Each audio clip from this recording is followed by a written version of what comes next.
যেই না কোরআনের রাজ প্রতিষ্ঠা করার জন্য চেষ্টা করছি, সেই আমাদের ভিতর থেকে একদল আর একদলের পিছনে আমার গোটা বিশ্বে চলছে। বিশ্বাস করো বাংলাদেশের মুসলমানেরা, এই অকাজ দূর করতে গেলে একমাত্র কোরআনের শাসন ছাড়া এই অকাজ দূর করা যাবে না। তারপরে না খাওয়াই রাখবে, তারপরে মালের ক্ষতি হবে, জানের ক্ষতি হবে, ফল ফসলের ক্ষতি হবে। এত ক্ষতির পরেও যদি কোরআন প্রতিষ্ঠার জন্য ময়দানে থাকো, আল্লাহ বললেন মৃত্যুর পরে তোমাদেরকে জান্নাতের সুসংবাদ দিলাম আমি আল্লাহ। আমরা কি জান্নাতের সুসংবাদ নিয়ে চলতে চাই?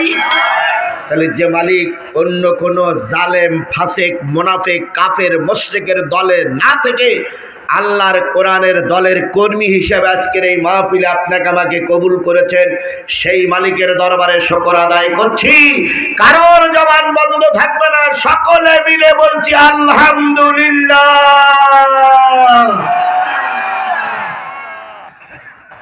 সৈয়দুল মুরসালিন, খাতামুন নবিয়্যিন, নবী রাসূলদের সরদার, আমাদের প্রিয় ভাজন নেতা, প্রিয় ভাজন নবী জনাবে মুহাম্মদুর রাসূলুল্লাহ সাল্লাল্লাহু আলাইহি সাল্লামের উপরে লক্ষ কোটি দুরূদ আর সালাম। সবাই মিলে বলছি সাল্লাল্লাহু আলাইহি ওয়াসাল্লাম। আল্লাহ বলতেছেন, কুল ইন কুনতুম তুহিব্বুনাল্লাহা ফাত্তাবিউনি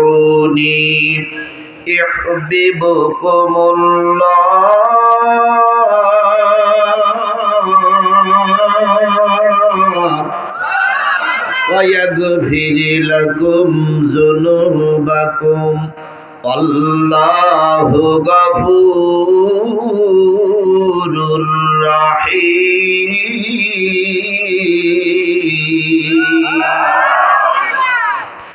হে নবী, আপনি বলে দিন, ইন কুনতুম তুহিব্বুনাল্লাহ, তোমরা যদি আল্লাহরে ভালোবাসতে চাও, ফাত্তাবিউনি, আমি নবী আমার ইত্তেবা করো, অনুসরণ করো। আমার অনুসরণ, আমার অনুকরণ করলে জীবনের সব গুনাহগুলো মাফ হয়ে যাবে। কে বললেন? কি বললেন? আমাকে আল্লাহ বললেন, আমাকে যদি পেতে চাও আগে নবীর অনুসরণ করা লাগবে। তাহলে নবীর অনুসরণ অনুকরণ করলে কাকে পাওয়া যাবে? আর নবী অনুসরণ অনুকরণের মাধ্যমে যদি আল্লাহরে পান, আল্লাহ ঘোষণা করলেন জীবনের সব গুনাহগুলো মাফ হয়ে যাবে। এখানে নিশ্চয়ই আওয়ামী লীগের ভাইরা আছে না নাই? কম বেশি থাকতে পারে। আমরা আপনাকে স্বাগত জানিয়েছি, কোরআনের মাহফিলে এসেছেন, আপনাকে ধন্যবাদ। বলুন তো, কোরআন হাদিসে কোথাও কি পাওয়া যায় আওয়ামী লীগের প্রতিষ্ঠাতা মরহুম প্রেসিডেন্ট মুজিবুর রহমানের অনুসরণ করলে জীবনের গুনাহ মাফ হয়ে যাবে? এরকম কোন দলিল প্রমাণ কোরআন হাদিসে কোথাও আছে? এমনকি বিশ্বের যত বড় বড় লেখক, তারা কি কেউ লিখেছে যে মুজিবের অনুসরণ করলে কর্মীদের গুনাহ মাফ হয়ে যাবে? এরকম কেউ লিখেছে? লেখে নাই। এখানে নিশ্চয়ই বিএনপির ভাইরা মঞ্চে নিচে আছে না নাই? আচ্ছা, পৃথিবীর কেউ কি বলেছে জিয়াউর রহমান বিএনপির প্রতিষ্ঠাতা, তার অনুসরণ করলে তাদের জীবনের গুনাহ মাফ হবে? একথা কি কেউ বলেছে? এরপরে জাতীয় পার্টির লোক এখানে আছে না নাই? কেউ কি বলেছে এরশাদের অনুসরণ করলে জীবনের গুনাহ মাফ হবে? এখানে জামাত ইসলামের লোক নিশ্চয়ই কম বেশি আছে না নাই? কেউ কি বলেছে শহীদ মতিউর রহমানের অনুকরণ করলে জীবনের গুনাহ মাফ হয়ে যাবে? একথা কেউ বলেছে? কিন্তু আল্লাহ রাব্বুল আলামিন বলেছেন নবীর অনুকরণ করলে জীবনের সব গুনাহ কি? আজকে সব দলের অনুকরণ করে আমরা অনেক মিছিল মিটিং করি, কিন্তু দুঃখ লাগে নবীর পক্ষের লোকের বড় অভাব। নবীর পক্ষের লোকের বড় অভাব। আজকে দেখেন 90 বছর বয়স হয়ে গেছে, পাঞ্জাবি পরতে লজ্জা করে, 90 বছর বয়স হয়ে গেছে দাড়ি রাখতে লজ্জা করে, 90 বছর বয়স হয়ে গেছে এখনো টুপি পরতে লজ্জা করে, এখনো নামাজ পড়তে লজ্জা করে। এরা আর যাই হোক নবীর অনুসরণ করে চলে না। তাহলে নবীর অনুসরণ করলে জীবনের সব গুণাগুলো কি আল্লাহর কথা কি মিথ্যা হতে পারে? তাহলে সেই নবীর অনুকরণ করেই আমরা চলবো ইনশাআল্লাহ। আল্লাহ নবী জন্মের পরের থেকে মৃত্যুর আগ পর্যন্ত পৃথিবীতে বেঁচে ছিলেন কত বছর? 63 বছর। বলুন তো নবুয়াতের আগের বয়স কত? 40। নবুয়াতের পরের বয়স কত? 23। নবুয়াত এখনো রাসূল পান নাই, এখনো নবুয়াত আল্লাহ দেন নাই।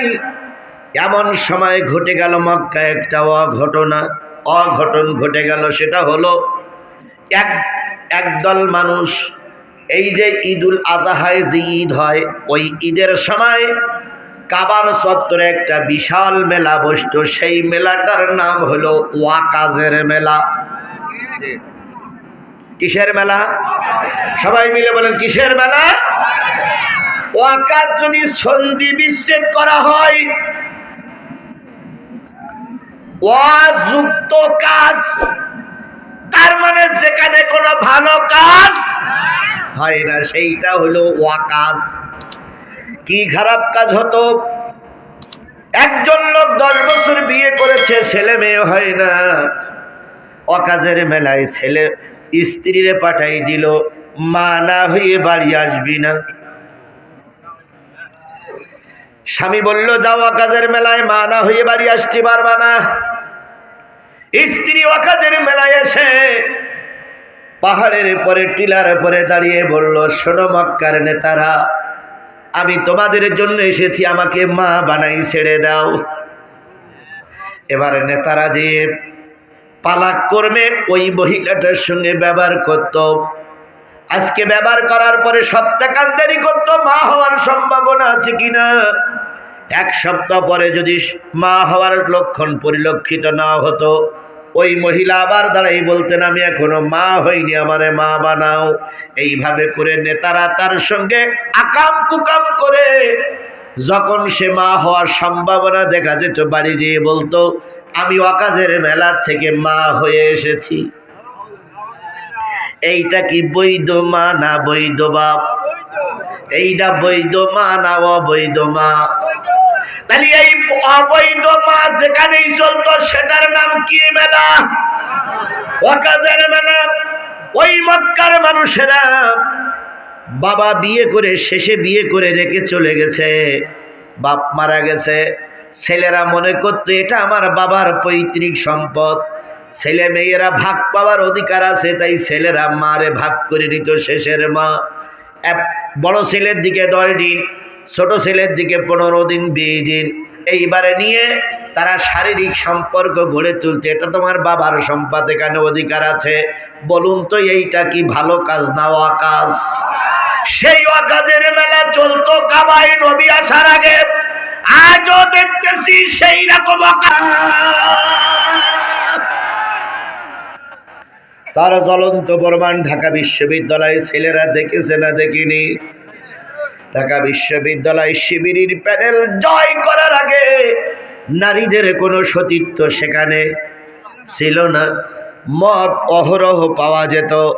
যেই না ইসলামী দলের যুবকেরা ঢাকা বিশ্ববিদ্যালয়, রাজশাহী বিশ্ববিদ্যালয়ে চলে গেল, সেইখান থেকে সেই তারপর থেকে এই পর্যন্ত প্রায় 99% ওয়াকাম কুকাম বন্ধ হয়ে গেছে।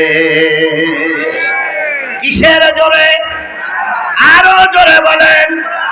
ছাত্র সংগঠন যদি কোরআন অনুসরণ করে, ঢাকার বিশ্ববিদ্যালয় থেকে যদি ওয়াকাজ দূর করতে পারে, বাংলার মুসলমানেরা শোনো, আগামীতে যদি আমরা কোরআন দিয়ে দেশ চালাতে পারি, আমার দেশে কোনো আকাম কুকাম চলবে না।